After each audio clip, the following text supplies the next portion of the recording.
I'm your host, Bradford Lassiter, and welcome to another edition of the Lassiter Factor Monthly Report, the show where I break down everything that happened in the world of movies and TV. In this case, I'm breaking down everything that happened in the world of March, February 2021. And if you watched last month's video, thank you so much for watching. If you're watching this video, like, comment, share, subscribe. Let me know in the comment section below what you think. Now let's get into it. Now for my first segment, I'm going to start out with some movie news. Starting with yet another streaming service announced. Now earlier in the month we had the Super Bowl, in which one of the commercials they showed was for the new streaming service Paramount Plus, which is Paramount Pictures' own streaming service. Yep, Paramount is getting into the streaming game, to which initially I rolled my eyes, and then after watching that commercial I was like, this even further confirms that Paramount, y'all are too little too late getting into the streaming service. But then recently they had their shareholders meeting and they announced what Paramount Plus has to offer, including all the tabs from like Nickelodeon, MTV, BET, all their movies, all their shows from CBS, Comedy Central, what have you, and all the show revivals like Road Rules, and all those different tabs got something to offer. It's kind of like Disney Plus, but you know, pretty much for everybody. But then once I saw, I was like, okay, Paramount Plus. Right now, you have my curiosity. I mean, I probably still won't get your streaming service initially, but I will see what y'all got to offer and see how y'all do. Warner Brothers finally released the first trailer for Mortal Kombat. Now, personally, I'm not the biggest fan of Mortal Kombat. I didn't grow up watching the Mortal Kombat movies from back in the day, or play the video games. And, you know, as far as that era of video games go, I was always Spyro and Sonic for me. But after looking at this trailer, I'm like, okay, I think y'all got something going here. But a lot of people, including people I know personally, they're very excited for this, and they've been waiting for this movie for a long time to finally get a Mortal Kombat movie that finally embraces the graphic aspect of it.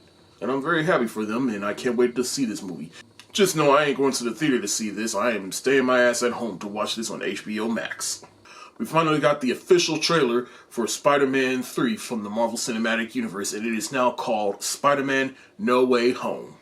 Which is kind of fitting because, you know, these run of Spider-Man movies, they all have the theme of home. Spider-Man Homecoming, Spider-Man Far From Home, and I guess it makes sense because given how Spider-Man Far From Home ended, and now he's on the run from the authorities, and it deals into the multiverse, so he's trying to find his way back to his universe, I guess.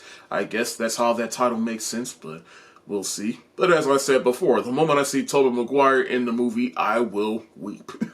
Spider-Man No Way Home hits theaters in December of 2021, which is this year. And now for my second and final segment of this episode. You know, February, it was a good month. You know why? Not because it was Valentine's Day. Valentine's Day sucks. Pointless ass holiday. It's like, I'm kidding. If you enjoy Valentine's Day, if you celebrate that holiday, hey, more power to you. I just think it's a pointless holiday. But for a more serious matter, February is important because it was Black History Month. Lots of important stuff happened within Black history. And to go with that theme, I thought for the month of February, I rank all my favorite black movies of all time. Now, the disclaimer, when I say my favorite black film, so if you see anything that isn't on this list, I apologize. I am ranking the movies that mean the most to me as not just a person, but as a filmmaker that has to have a predominantly black cast, talent behind the camera, a narrative that reflects the black experience, or doesn't have to necessarily reflect the black experience, but still have an all-black cast, or predominantly black cast. And how the film has stuck with me since it came out, ever since I've seen it. These are my top 20 favorite black films of all time. Alright, so coming in at number 20, hey, you can get mad at me all you want, but I have to put in a Tyler Perry movie in there somewhere, and right now number 20 is the best place. Now, I could put in The Family That Prays, which is actually my favorite Tyler Perry film of all time, but I felt that movie didn't particularly meet all the criteria to make this list, so I'm going with my second favorite Tyler Perry movie of all time, Why Did I Get Married? Now, I love this movie from the cast to the performances to the different story arcs that intertwine with each other, just the whole story arc of all these 4 different couples coming together for a couples retreat, and then things get revealed, and then that all plays out within their personal relationships. And it happened to be one of my favorite theater experiences of all time. When this movie came out, I went with my mother, sister, and one of her best friends. And I just remember having a good old time, just guffawing and laughing my ass off in that film, but also getting a very entertaining film and an insightful film about marriage. And to me, this highlights Tyler Perry when he was on the top of his A game and when he actually tried. And to me, it also highlighted what it's like to be in African American marriages and what it takes to stand your ground within marriage. And to me, that is why this movie made this list. At number 19 is a movie that I've seen fairly recent given the election that just passed, and that is Head of State, which was directed by Chris Rock and starring Chris Rock and written by Chris Rock. Yeah, I know this movie is kind of a bit of a guilty pleasure, but I don't care. I love this movie. I have fun watching this movie every time I revisit it, particularly during election years. This movie is clearly a product of the early 2000s, but to me that's what makes it special. It's because it's a product of the early 2000s and relevant. Just a movie about a black man becoming president and everything that comes with it, and Chris Rock's hilarious take on that. To me, that just stood with me after all these years. Now we've actually had a black president since then, and luckily none of the stuff that happened in that movie actually happened in real life, but it's just fun to watch and watch it play out. Coming in at number 18 is a fairly recent film, and that is Queen and Slim. Or as I like to call it, the worst Tinder date ever, in which you get these two different couples that never met each other, and they meet each other on a date, but then they go home, and then they get pulled over by the police, and the cop gets shot, and then from there you pretty much know where this is going. The two are on the run, so it's kind of like a modern day Bonnie and Clyde, but with modern day themes and ideas. But to me, this movie works from a filmmaking standpoint, from a writing standpoint, and our two leads who carry this film, and you actually believe that as the film goes on, you believe that these two came together in a believable way and that they are willing to die for each other in the end. But ultimately, because these two are just put in a situation that they did not anticipate. Coming in at number 17 is actually one of my favorite basketball movies of all time, and that is Coach Carter, which is starring Samuel L. Jackson. Which is, I guess, loosely based on a true story about this man that becomes a basketball coach, but he's more than just their basketball coach. He wants to inspire his team to do better in not just the court, but in the school, so that they can have better futures for themselves, or else they will all end up on the street, dead or in jail. And to me, Samuel Jackson, he carries this movie and to get his point across. You also don't get great performances from Samuel Jackson, but you also get some great performances and story arcs from the team itself, from the main boys, and how one of them, he's about to be a single father. You have the Puerto Rican kid who wants to stay in the streets, but then realizes he wants a better future for himself. To me, this movie stuck with me because it's ultimately about a bunch of boys trying to do right by themselves by making a better future for themselves. And that's why Coach Carter made this list.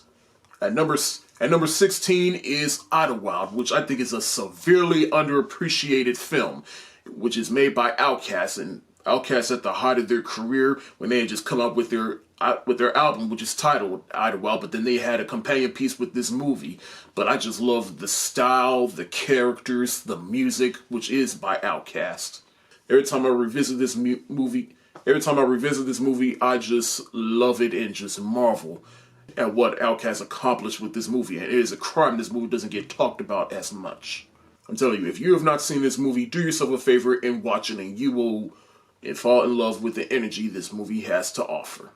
Coming in at number 15 is ATL, which is starring actors like T.I., Big Boy, Evan Ross, Lauren London, Keith David, but it takes place in Atlanta, Georgia, in which you follow these kids and their life in Atlanta. And to me, this movie stands the test of time. Well, first off, I actually did a 10-year review of this movie with a couple of buddies of mine. If you haven't seen it, I'll leave the link in the description below. But whatever I said in that video, I echo it here. To me, I love this movie. It's relatable as hell. It's one of my friends' favorite movies of all time, which I've always found fascinating.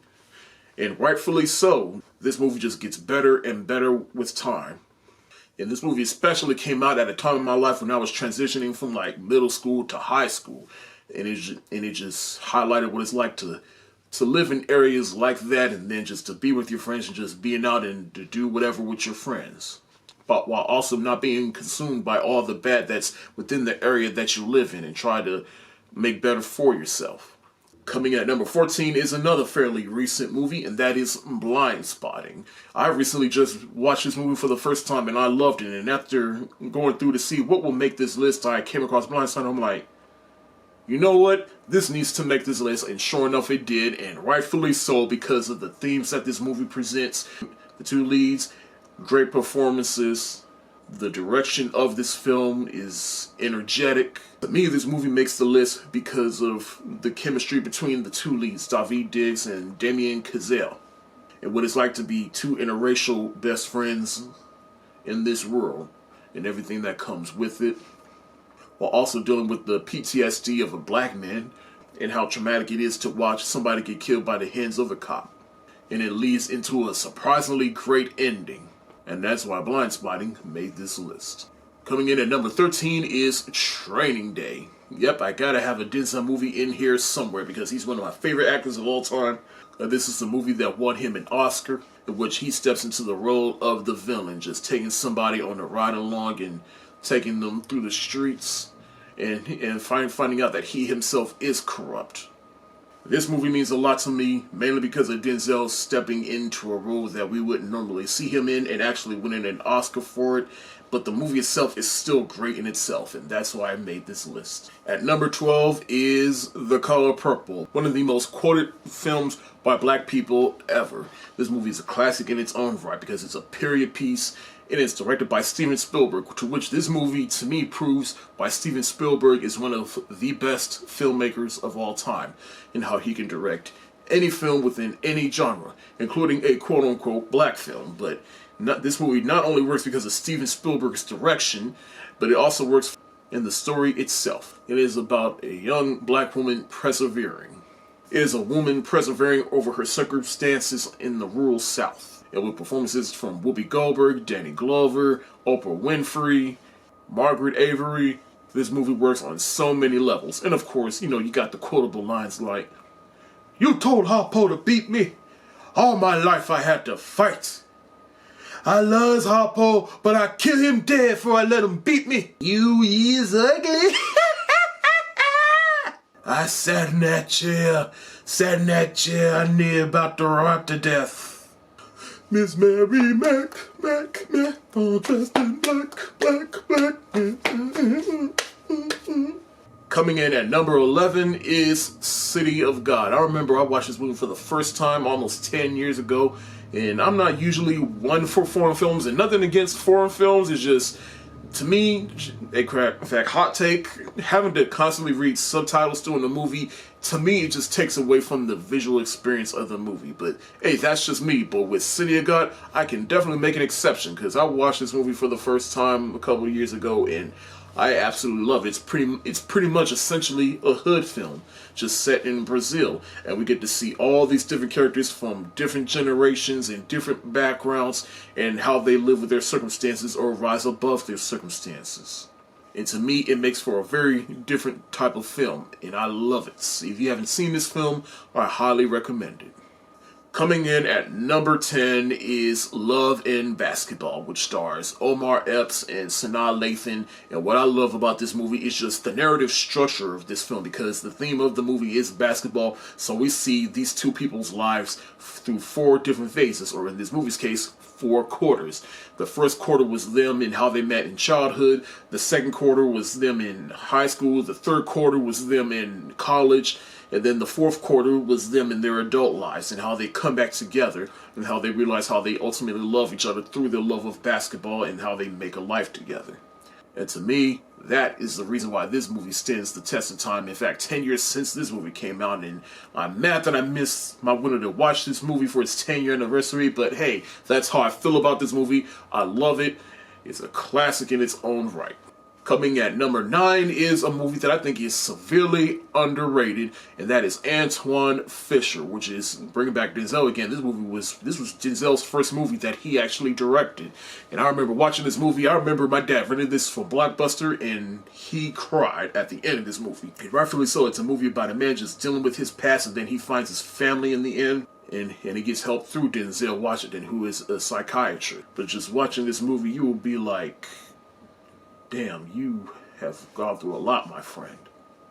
This is one of the few movies that got me very emotional, and that is why this movie made this list. Coming in at number 8 is Drumline, which is probably Nick Cannon's best film by default. But the movie in itself is not just about Nick Cannon. Well, it is about Nick Cannon and his character, but it's about him being a drummer and being part of the drum major in the band. And this movie deals with 2 black colleges. One of them is really not real, but you have Atlanta A&T, which is really not real. This North Carolina A&T, and then you have Morris Brown College, and how you have the 2 rivalries between the two. And then you have the 2 rivalries between the 2 schools and how they're trying to win the band competition. And then Nick Cannon's character, he learns a couple of things. He learns some things or two throughout this movie about learning how to be part of a team, learning how to infuse new music with old music. But of course, this movie's very personal to me because I actually can play the drums. I used to play the drums for my church. And so watching this movie, I just remember I used to watch that movie with my sticks in my hands and just... But through the acting and the story and the direction, I love this movie to death. In a section within school that movies don't normally highlight is a bonus to me. And always remember, what's the concept? One band, one sound. Coming in at number 7 is Dreamgirls. Now, I'll say musicals are probably my least favorite genre within movies. But here, I can make an exception because Dreamgirls is my favorite musical of all time for many, many different reasons. Because I remember I watched this movie for the first time back in the day, and I just fell in love with the music, the performances, the energy, just the period piece aspect of it, and just the whole concept of reaching for fame and are you willing to sell your soul for that fame and what it takes to be famous and to be a great singer, but also bending to what society expects. And we get that through the Oscar-winning performance of Jennifer Hudson. Also getting a real good performance from Beyonce, what I think is one of Eddie Murphy's best performances, in Jimmy Early. Jimmy got soul, Jimmy got soul, Jimmy got soul! But of course, the music is the biggest takeaway from this movie, from songs like, the title song, Dreamgirls, and I'm Telling You by Jennifer Hudson, Listen by Beyonce, Step Into the Bad Side, Cadillac Car. In fact, I remember last year I revisited this movie, and I just love revisiting it because this movie just ages like fine wine. But the other reason why this movie makes this list, because to me, this is one of those musicals where the music doesn't overtake the story aspect of it. I mean, sure, there's a lot of singing in the movie, but it's not like in between where it's like, all right, they're singing the transition into the next song or whatever. It's like, all right, everybody's having normal conversations. There's still a normal story here, and it's not too whimsical. They just start singing when it actually calls for it. And that's why Dreamgirls makes this list, and it's one of my favorite musicals of all time. Coming in at number 6 is Coming to America. The first one, the original one. Now, if you see my review of this movie on Instagram and Vero, you know how I feel about this movie, so I ain't gonna talk too much about it, but briefly I'll just say, again, this is Eddie Murphy's classic masterpiece. I love this movie. Memorable performances, memorable moments, memorable gags, quotable lines. To me, at the time of this movie, it made me realize how at the time of this movie was a huge big deal because of its predominantly black cast, while also respecting African culture, while also bringing some funny wit into the movie. And how it's a fish out of water for Prince Akeem, just trying to find his bride in the big city of New York, in Queens, New York. And everybody was at the top of their comedic A-game, and that's why Coming to America makes this list. Coming in at number 5 is Django Unchained. Now, look here, I have a mixed relationship when it comes to slave movies. It's like, for me, I like a good slave movie and how it gets its point across, but after a while, it's just like, I'm tired of seeing slave movies. We are more than just slavery. I want to see the black experience represented a little better in these movies. But with Jingle Chain, I love Jingle Chain, which was directed by Quentin Tarantino. And the only reason I love this movie because, at least in Django wasn't no victim. What did he do in that movie? He burnt down the slave plantation, killed all the slave masters, killed all the house Negroes, and rode off into the sunset with Kerry Washington. To me, that is a very happy movie where you get to see Jamie Foxx come in, and he's a slave savior. And that's one thing I can admire about Quentin Tarantino, is he knows how to make movies where women and black people can root for. But then he gives a pass to a bunch of white men that use the N-words in his movie, and in excess in this movie particularly. But however you feel about that, hey, that's on you, and I completely understand. It's still a great movie to me because it is pretty much revisionist history, and it's a revenge thriller in the form of a slave movie. And that's why Jingle Chain make this list. And number 4, hey, if I haven't mentioned it by now, it was going to get mentioned at some point, and that is Black Panther. How can I not put this movie in this list? I absolutely love this movie. R.I.P. Chadwick Boseman, Michael B. Jordan is great as Killmonger.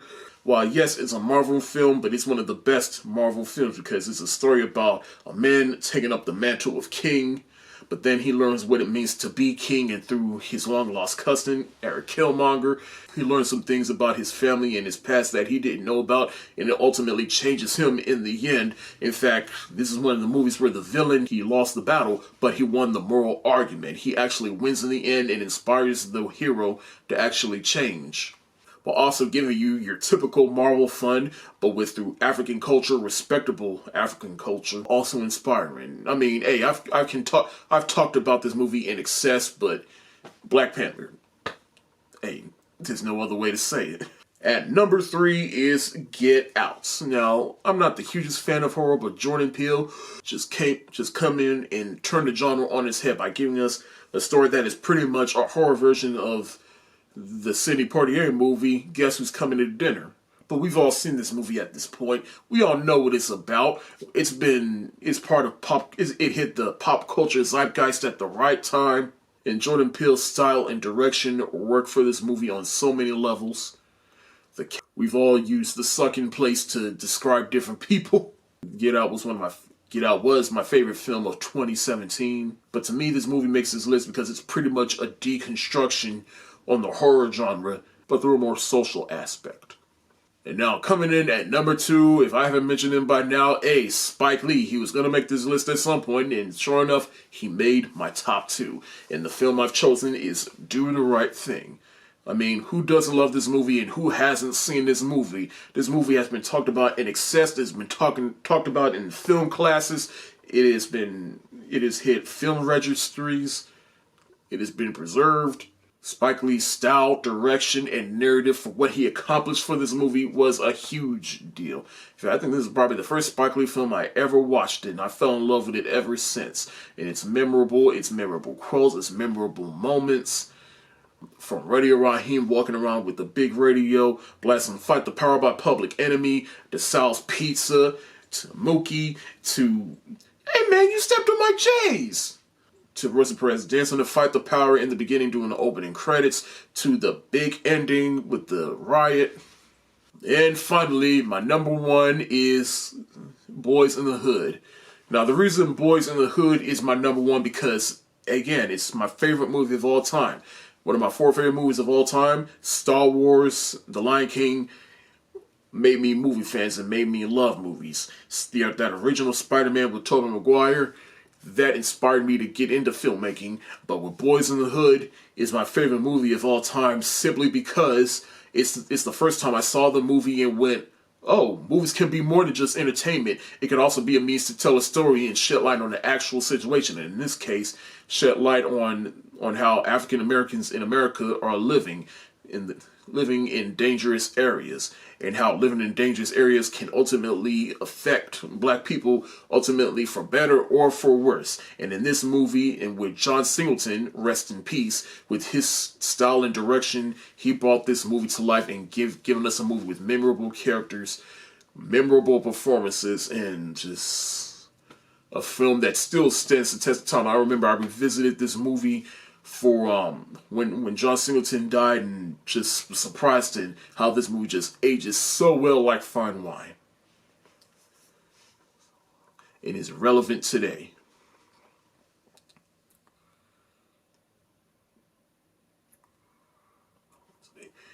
And with actors like Cuba Gooding Jr., Morris Chestnut, Ice Cube, Lawrence Fishburne, Nia Long, all these actors was young and starting, and seeing how their careers took off after this movie is just unprecedented.